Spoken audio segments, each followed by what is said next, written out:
উত্তৰ জালুকবাৰীত মোবাইল ফোনৰ মেৰামতি প্ৰশিক্ষণ প্ৰতিষ্ঠান আৰু বিক্ৰী বিপণী মুকলি জুবিন গাৰ্গৰ। বৰ্তমান মোবাইল ফোন মানুহৰ এক এৰাব নোৱাৰা অংগ হৈ পৰিছে। কিন্তু মোবাইল ফোনৰ বিজুতি ঘটিলে তাক মেৰামতি কৰা উপযুক্ত কাৰিকৰী ব্যক্তিৰ এতিয়াও অভাৱ হৈ আছে ৰাজ্যৰ বহু অঞ্চলত। অথচ এই খণ্ডটোত আছে প্ৰচুৰ নিয়োগ আৰু আৰ্থিকভাৱে স্বাৱলম্বী হোৱাৰ সম্ভাৱনা। এই দিশটোৰ প্ৰতি লক্ষ্য ৰাখি গুৱাহাটীৰ উত্তৰ জালুকবাৰীৰ উদ্যমী যুৱক আফতাব আলী আৰু সুমন চৌধুৰীয়ে উত্তৰ জালুকবাৰী ১ নম্বৰ জামে মছজিদৰ কাষতে স্থাপন কৰিছে প্ৰায় ২,০০০ বৰ্গ ফুটতকৈ অধিক এলেকাযুক্ত মোবাইল ৱৰ্ল্ড ৰিপেয়াৰ ইনষ্টিটিউট নামৰ এখন মোবাইল ফোনৰ মেৰামতি প্ৰশিক্ষণ প্ৰতিষ্ঠান আৰু বিক্ৰীৰ বিপণী। ১৪ আগষ্টৰ দিনা সন্ধিয়া প্ৰশিক্ষণ প্ৰতিষ্ঠান আৰু বিপণীখন মুকলি কৰে জনপ্ৰিয় কণ্ঠশিল্পী জুবিন গাৰ্গে। এই উপলক্ষে আফতাব আলীয়ে হাত ধৰা অনুষ্ঠানত ভাষণ প্ৰসংগত প্ৰশিক্ষণ প্ৰতিষ্ঠানখনৰ লগতে তাত নামভৰ্তি কৰা শিক্ষাৰ্থীসকলৰ উজ্জ্বল ভৱিষ্যত কামনা কৰি প্ৰশিক্ষণৰ অন্তত যাতে তেওঁলোকে নিজাকৈ মোবাইল ফোনৰ মেৰামতি কেন্দ্ৰ স্থাপন কৰি আত্মনিৰ্ভৰশীল হ'ব পাৰে তাৰ কামনা কৰে। ফাৰ্ষ্ট অফ অল আমাৰ চৰকাৰক বহুত বহুত ধন্যবাদ ক'ম আৰু আমাৰ অসমৰ যিসকল ব্যক্তি মোৰ একচুৱেলি মোবাইল দোকান আছিলে সৰু, মই ষ্টাৰ্টিং কৰি শ্বৰ্টকাটত কৈ দি আছোঁ। মই মোবাইল ৰিপেয়াৰিং কৰি কাৰণে আজিখিনি পাইছোঁ, এইটো ষ্টেজ পাইছোঁ। মই ছাকচেছ বুলি নাপাওঁ, মই ছাকচেছৰ এটা চিৰি পাইছোঁ।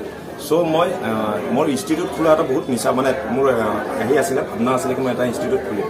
চ' মই আজি এটা ইনষ্টিটিউট খুলিছোঁ। মই আৰু MC প্ৰডাকশ্যন সুমন চৌধুৰী, তেখেতৰ দাদা আছে, তেখেত অলপ বিজি আছে।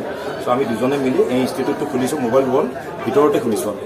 ঠিক আছে, আমাৰ কনচেপ্টটো হ'ল আমি মোবাইল ৰিপেয়াৰিং শিকাই ইয়াতে যিসকল ব্যক্তি চাৰ্টিফাইড হ'ব, আমাৰ মাষ্টৰ বাহিৰৰ পৰা আহিছে, দিল্লীৰ পৰা আহিছে আৰু আমাৰ বৰপেটাৰ লোকেল মাষ্টৰ আছে।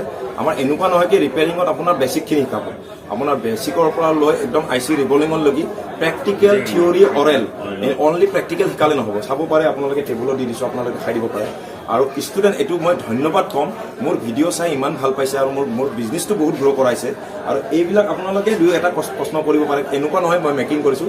অসমৰ বিভিন্ন কোণাৰ পৰা মোৰ তাত আহিছে, এডমিশ্যন লৈছে আৰু মোৰ নৱেম্বৰলৈকে বুকিং হৈছে। চ' সেইটো কাৰণে মই বহুত বহুত ধন্যবাদ নিজকে নিজে আৰু আশা কৰোঁ আগলৈ জানো আপোনালোকে ছাপোৰ্ট কৰে।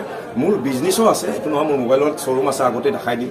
এইটো মোৰ একচুৱেলি ছেকেণ্ডেৰী হয়। মোৰ কনচেপ্টটো হ'ল কেনেকৈ আমি আমাৰ মোবাইল লৈ ঘৰত ব্যস্ত হৈ আছে, আমাৰ ষ্টুডেণ্টবিলাকে চাব আপোনালোকে পাছত কৰাৰ পিছত গেম লৈ ব্যস্ত হৈ থাকে, PUBG খেলে, কিবা খেলে, এটা সময়টো গুচি যায়। চ' তেখেতসকলে বুজি নাপায় কি সময়ৰ ভেলু কি, তেখেতসকলে এটা টাইমত পস্তাব কি আমি কি কৰিলোঁ সময়টো।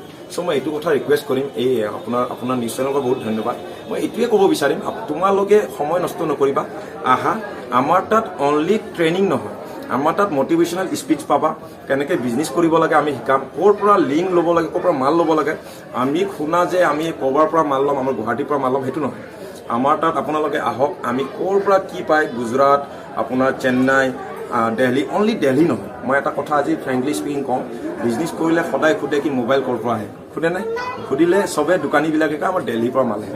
এইটো একদম মিছা কথা, দিল্লীৰ পৰা চব মাল নাহে। এইটো আমি আমাৰ ষ্টুডেণ্টক পিছত গাইডেঞ্চ দিম, মই ইয়াতে ক'ব নোৱাৰিম, একচুৱেলি আমাৰো গাইডলাইন আছে। চ' ষ্টুডেণ্টক মই প্ৰমিছ কৰিছোঁ, তোমালোকে 3 মাহৰ কোৰ্চ কৰি আছা, ছেকেণ্ড বেটছৰ পৰা মোৰ 2 মাহৰ কোৰ্চ হ'ব।